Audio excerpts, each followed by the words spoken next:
今日咧就煲粉角赤小豆扁豆鯪魚豬骨湯喎。呢個湯咧就清熱去濕同埋健脾嘅。呢個湯咧就好適合春夏呢個時間飲㗎喎，因為咧呢段時間咧天氣比較潮濕啦，個人濕重嘅時候咧就會覺得好攰，所以咧呢個湯咧就幫我哋去濕啦，同埋消除疲勞嘅。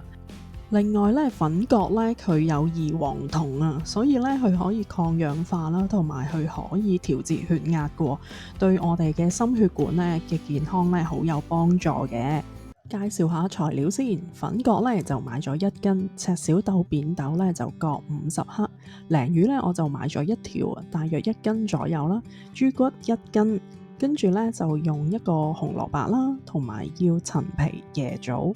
水咧就預2.5公升啊，咁我要煲2個鐘頭嘅。買粉角咧要留意下啦，因為如果稱嘅時候咧，你買1斤咧，你削咗啲皮咧，其實整出嚟咧就冇1斤嘅，所以咧你要預多少少咯。你買嘅時候咧，最好咧就買1斤半啦，跟住刮咗啲皮之後咧，其實啲肉咧都係剩翻1斤左右嘅啫。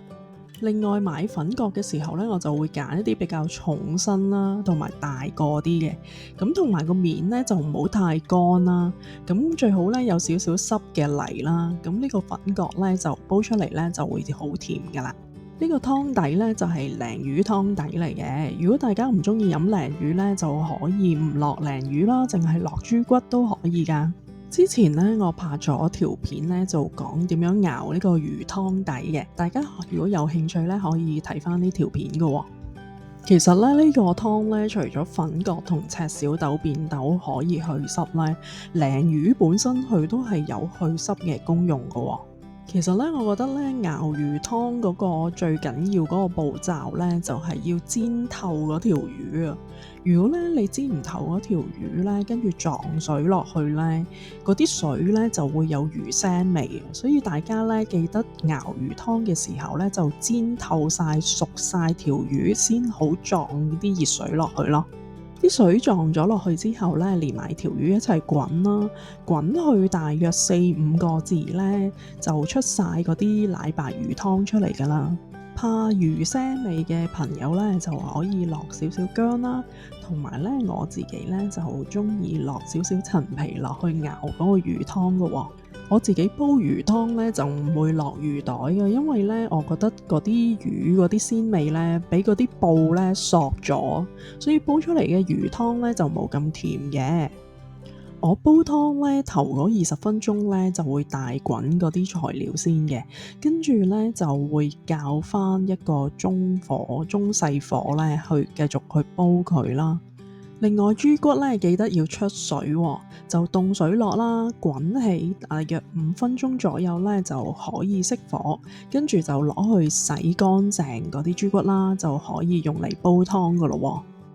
另外煲湯咧，其實都會遇到一個問題，就係你滾起嗰啲材料之後咧，佢有啲泡泡咧浮上嚟嘅。咁如果係深啡色嗰啲泡泡咧，我就會隔走佢嘅，因為嗰啲都係一啲血水啊，嗰啲雜質嚟嘅。但係如果係嗰啲白色嗰啲呢，我就唔會隔走佢嘅，因為嗰啲都係一啲蛋白質嚟嘅。另外煲湯其實嗰個時間掌握呢係點樣呢？其實一般嚟講呢，就係煲3燉4啊嘛，咁煲湯呢就煲3個鐘頭，燉湯呢燉4個鐘頭。咁但係每個屋企呢，佢嗰個爐頭嗰個火力呢都唔同噶嘛，咁我會點樣衡量呢？我就會試味咯。咁如果我煲咗1個半鐘頭左右呢，嗰啲湯呢其實都已經夠味呢，我就會熄火噶啦，就唔需要煲2個鐘頭咯。